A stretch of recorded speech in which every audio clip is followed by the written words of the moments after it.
Hello, everyone. This is Tom Fox back for another episode. I am absolutely thrilled today to have with you Jennifer Arnold. Jennifer, first of all, welcome and thank you so much for taking the time to visit with me on this podcast.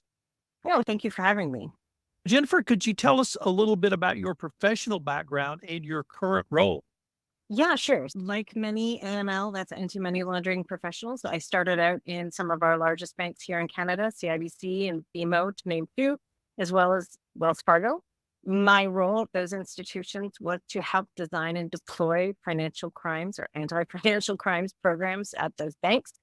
Over the years, I grew incredibly frustrated with how that work was getting done, the manual nature, just how difficult it was, what a thankless job it was if you were an investigator. So I left. I took my work best friend and we started Minerva, which is an investigation platform and screening platform for money laundering. I have to ask about the name. As I recall, Minerva is the goddess of the war of just causes. Would that be a correct interpretation of your company, Minerva? It is very, yes, it is accurate. Minerva is also the goddess of defensive battle strategy, which is how I think about AML. All right. You told us what led you to co found Minerva. Who are your primary customers? Our customers are primarily, let me think about this. They are financial services providers, banks, credit unions, centralized crypto exchanges, and fintechs. I probably should have alerted our listeners. You sound like you're from North Texas. Why don't you tell us where you're from? I am not from North Texas. I was born and raised out west in Vancouver, and I live in Toronto now. I've been here for quite some time. I met my husband out west, but he was a Toronto boy, and we came back here and raised our family and started Minerva. That's what we Texans would qualify as North Texans. Anyway, yeah. How would you assess the AML scene in Canada? Obviously, that in the United States, Mm. it's a very big and becoming bigger topic. Is it the same in Canada? I think so, and I kind of don't think Canada's getting her due just because of the size of our neighbor. I think there's some really interesting things happening here. In April of this year, the director and CEO of FinTrack came out and said FinTrack in real time, which from my ears, I was like, oh, I think she just kind of put everybody on notice there. Left leniency during examination cycles, that they would be using their power to amp organizations who are offside in their compliance regime, and we've seen quite a bit of that in the last few months here, which we never have before, or at least not in recent memory. Let's go back to Minerva. You had some really intriguing things on your website. I was able to do a little investigation on it. I wanted to start with the comprehensive investigative platform solution that you provide. Could you tell us a little bit about that? Yeah. So if I think about how does an investigator today in an FIU function, what does their role actually look like? They come into work, they pick up a case, it's assigned to them, maybe through a case management tool, maybe not. And then they typically consult, I don't know, 5 to 7 point solutions, copying and pasting data from one system into a Word document so they can try and gather all this information they're supposed to have. And then they go to most likely Google and they take their client's name and some information about them and put it into a public search engine in an attempt to gather all of the information that the regulator would really like us to know and understand about our client. Uh, what we do at Minerva is, well, some very clever things, really, which is we enable the search for that data that you are required to have. So let's think about adverse media, relevant criminal or legal activity that would speak to financial crime in the customer. We will look at social medias when appropriate, and being able to do all of that work in about 20 seconds, bring back all of that data, start the analysis for the investigator, and then show them quite visually, here's the risk, here's what it looks like, here's how it fits within your organization's risk appetite. Now they are able to make a decision very quickly that aligns with their organization's goals. And then Minerva produces a final report that enables them to demonstrate to the regulator that they did their homework, that they have complied with the regulations and their own policy, and provide really clear data lineage for every single piece of information contained within that report. The email solutions you have, seem to be used for a wide variety of industries. If I've interpreted that correctly, how can you provide this service for what we would call in the US regulated industries, meaning financial services or other similar services, as opposed to a public company, perhaps in the energy space or other? Oh, because deep down in my heart of hearts, I think that anti money laundering legislation is there to protect us. It's there to protect the integrity of our financial systems. It's there to make sure we don't ever have another 9/11, but we had October 7, right? I believe in that work. I believe that it is the right work. I think maybe how we go about doing it is incredibly outdated. But for regulated entities and really anyone moving money, accepting deposit, moving value, this is how you protect your organization. It's also how you protect your community. You detailed for us your professional background, and obviously you have a lot of experience in the financial industry. My observation is that because of the regulated nature of financial industry and financial services, you're far ahead of a US public company or a public company in its money laundering program. And so one of the things I've seen is the bad guys move to public companies to try to money launder, perhaps not as much as financial services, but I see that, and that the public companies need to learn from you and your colleagues. Would you believe, is that a fair assessment? Yeah, I think that if you are providing products or services, if you are that are financial in nature or value, moving value, that you should be looking to exercise the same kind of controls to protect your customers, to protect your business, and then everybody's sort of least favorite thing, which is do the right thing. Hmm. Here on the foods. All right. I'm a compliance guy. So I'm going to be in the minority on that one. But identity verification, that's also listed as one of your services at Minerva. And why is that so critical in 2024? Haven't we learned, or have the bad guys just gotten better? Okay, so first of all, let's just give our due to the bad guys. The bad guys are kicking ass and taking names all day long. This is the most creative, fast moving group of humans really on the planet doing terrible things, but they are not reined in by rules or laws or committees to launch a new technology to do a deep fake. They don't have those kinds of constraints. So they move so much faster than we do.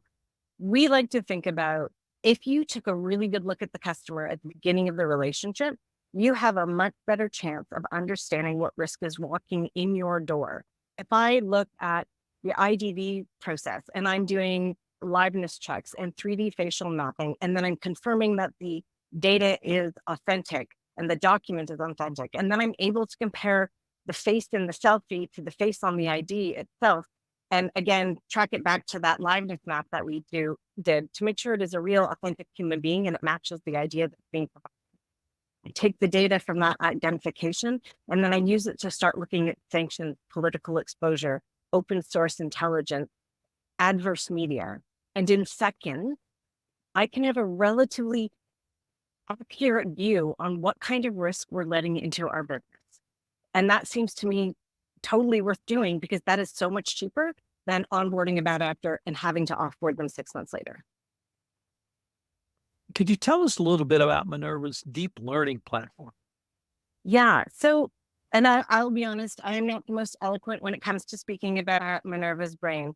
So, our CTO, Damien Tran, he is our third founder. He really started his career building AI investigation tools for cancer research. So interrogating data, looking for commonalities, themes, trying to understand how genes interacted with drugs, etc. And then we pitched to Minerva and we brought him over to the world of financial crime. So Minerva thinks about AI in a couple of places within her processes. So we have some very simple data aggregation intelligence that goes out and says, these are the data sources that are related to the conversation around financial crime. I don't need to know everything about that customer. I just need to know this part about them and bring that back in a very automated way. And then Minerva's like big brain performs really profound entity resolution. And that means being able to look at that ocean of data, that millions and millions of data sets and go, oh, those 40 points belong to that Jen in Toronto, and those 60, they belong to that other lady over there but has the same. So being able to differentiate between subjects by looking at the contextual data surrounding a subject, I get a much more accurate view on the client and a very nuanced look at the risk that might come with them. And so I'm reducing my false positive, which means I'm reducing the work for the FIU.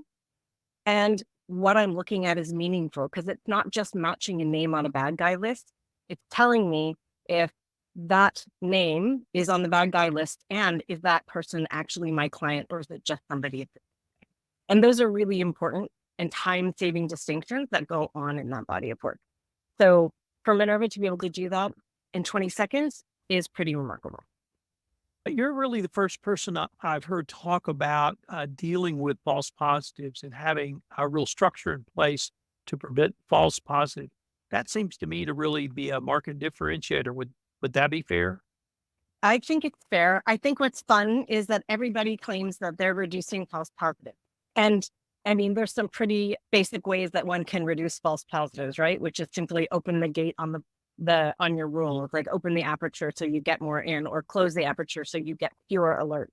I think that our approach around using data and natural language processing, natural language understanding to look at that information surrounding the subject and go, oh yeah, that's a match or that's not a match.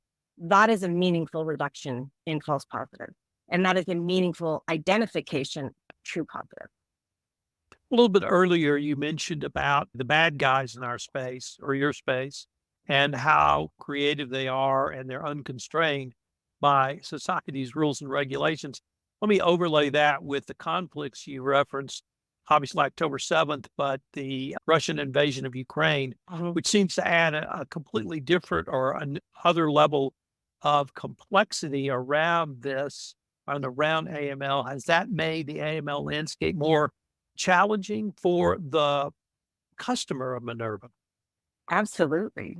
Absolutely. In the last 24 to 36 months, we have seen a volume and frequency of change on things like sanctions lists happen insanely quickly. And in some cases, and for some months last year, almost daily.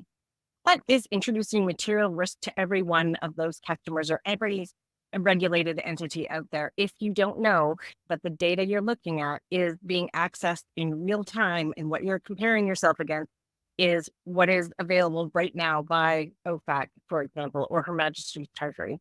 Those are big and material differences between technologies that can consume data in real time versus those that are working on a lag or using like match, no match to compare like a list to a database of names. You've mentioned your neighbor to the south and OFAC. Given OFAC's robustness in this arena, does it require Minerva to incorporate all of OFAC into your program in addition to, as you so eloquently said, Her Majesty's Treasury? Absolutely. Absolutely. I mean, I live in Canada, but OFAC is table state. You cannot mess that up. And our clients need understanding and assurance and confidence that even though we are not a legacy provider, we are accessing data in the same way as our legacy competitors. And that what they're getting is the most current information that is available to them. At least most Americans haven't thought about identifying terrorism funding as a key component in AML for some time. We did for a while, but we moved over to the more criminal bad guys just trying to steal money. But how does AML tech that Minerva provides help in identifying and stopping terrorism funding? It is I think it is an incredibly complex question, but I think about the solution for financial crime, terrorist funding specifically, as well as, frankly, human trafficking or drug cartels. They share three attributes that they need to be really successful. You need to have access to the most relevant, current, accurate data in real time. You need to be able to perform analysis on that data in real time. And then you need to be able to share that information with industry, with banks, with the law enforcement in real time. It's those three pieces that will make a difference to an October 7th or a 9/11. We have not, as an industry, really gotten on the real time sharing of relevant data is still quite difficult. Now, I imagine there are places in the world and in government where that information is very free flowing. From where I sit, we're incredibly slow and we're usually in a backlog situation. And so being able to operate in real time is a meaningful difference and is a meaningful value add to the discipline. I was very appreciative of your a little bit earlier remarks about that Minerva provides your end user with a report or document if a regulator comes knocking. I've spoken about compliance for almost 15 years, and I always say the three most important things about any compliance program are the following. Because you didn't document it in a regulator's eyes, it never happened. That's right. So could you talk about that documentation that the Minerva report would demonstrate to a regulator? Yeah.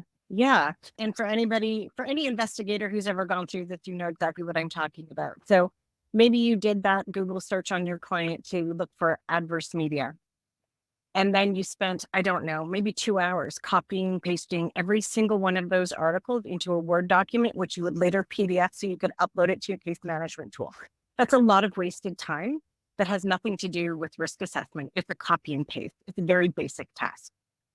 What Minerva does and what that final report shows is identification of all of the data that has gone into the thinking processes that is Minerva, and then shows the models through which that data is moving. So you can understand how the data is being transformed into insight. And then the document in the end, again, shows everything, a clear line of sight, saying the outcome in the report to the piece of data that started the report. If they wanted a roadmap to recreate the investigation, they have everything they need. In AI, one of my favorite phrases is the human in the loop. Yep. So how does the human at the financial services, banking institution, or other client or customer of Minerva use the report if they want to use it as a starting point to really take a deeper dive or do additional risk assessments? Yeah. So I think of Minerva, whether you're using it to do the initial investigation or a follow on or to dig deeper, I think of it as a co-pilot for that human investigator. It just does everything they do in either an automated way or in a way that is so lightning fast that you'd never be able to get there as a human because we're simply not we're simply not made that way. We're not built to perform that way. If I take a report as the jumping off place for an investigation, I'm likely going to look at our network analyzer. I'm going to start building out like a graph of what are all the parties in play here. Can I verify the relationship between entities or between a person and an entity? And that's where I'm going to start digging. We say to all of our customers, like Minerva is very smart and very fast, but an investigation, it's still an investigation. You will have to look for those relationships and build them out in some form so you can evidence them in your final report or whatever it is you're going to turn over to your regulator. How about obviously the financial institutions that are your customers understand this, probably because of the regulatory requirement, but also financial institutions are where the money is. Do you find that public companies understand the need for a service like Minerva, or are you still having to educate boards of directors or senior executives on that question? Yeah, I think the answer is a little bit of both, right? That risk that we have always kind of defined as being for financial services providers around money laundering, terrorist financing, et cetera, is in others, it is in other industries and other businesses in public companies. And so there's always a mix of education and alongside the selling, I guess you could say. And that's because there's a bunch of things that have changed in the industry, right? So we've introduced this notion of artificial intelligence to the world of AML, which rightly so can cause people to freak out because what does that actually mean? And how do I know what the machine is thinking and if the outcomes are correct?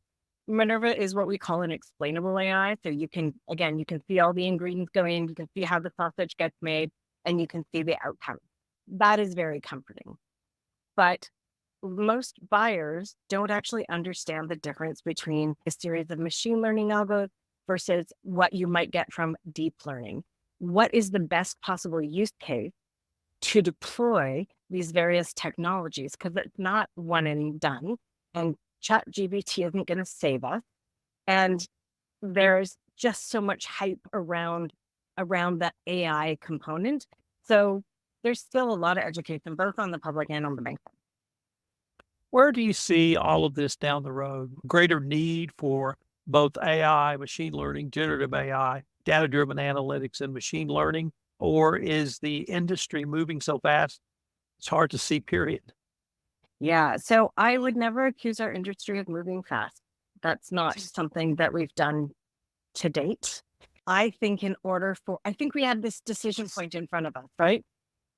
If we want to fulfill the promise of what AML is here to do, identify, detect, deter, prevent, predict financial crime, then a paradigm shift must come. We must move from this after the fact business that we do to becoming a real time partner to our business and understanding risk while it's in play. No, that's not going to happen tomorrow. But if we want to be useful and relevant, we need to start thinking about what it means to move into a real time paradigm for ML. Are the risk parameters in the financial services industries generally set by regulation, or does it really vary company by company? You know what? That's a funny question. It kind of depends on who you are. So, as it relates to anti money laundering, so in the States, for example, the program is quite prescriptive. It's written down, it's pretty clear. There's best practice and there's also precedent. We've also been able to take a look at organizations that have been fined over the last 36 months to understand what it is that the regulator is looking for. There's a component to every one of those programs that is about policy.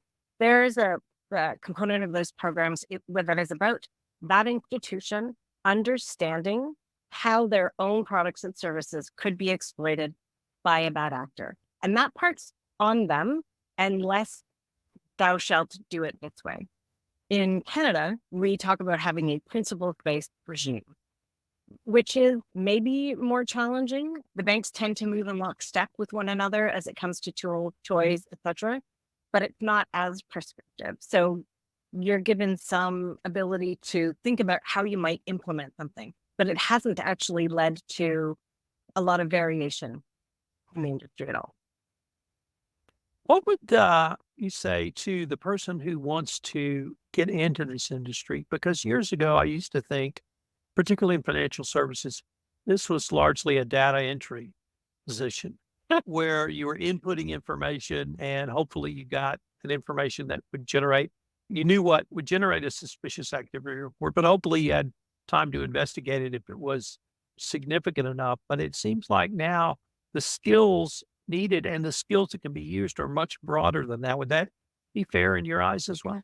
I think it's fair. When I started in this world many moons ago, there were investigators had a really unique skill set, right? And I worked in institutions where investigators would specialize by geography or typology. So they went really deep. And then in the last, let's say, decade or so, we moved to AML as a cost center. We don't like that. Let's turn it into a call center and see if we can increase the efficiency, but at the cost of our effectiveness, right? In doing what we're doing. And now, and maybe it's just because I'm like all Minerva all the time, now I see some appetite to that return of this really knowledge-based skill set. You need to understand things about transactions and criminal behavior and people in general to be able to have some sort of insight into what you're looking at. I think if you could take a really great investigator and a really great data scientist and smash them together into one brain, that is the best version of an investigator that we could have today, especially because we have data and analytics that we have not ever had. Well, Jennifer, unfortunately, we are near the end of our time for this episode. But before we leave, I wanted to ask you if our listeners wanted any more information on Minerva yourself or to perhaps connect with you, what might be the best place or places for them to go? Oh, I will give you two places. One is Jennifer Arnold on LinkedIn, and you'll see the Minerva sign right next to my name, so you can't miss me, or gominerva.com. If you want to have any questions, you can go straight through the website as well. I have to say I was really looking forward to this podcast recording, and you did not disappoint. So Hey, I wanted to thank you, and I hope we can continue this conversation. me too. Thank you so much for having me.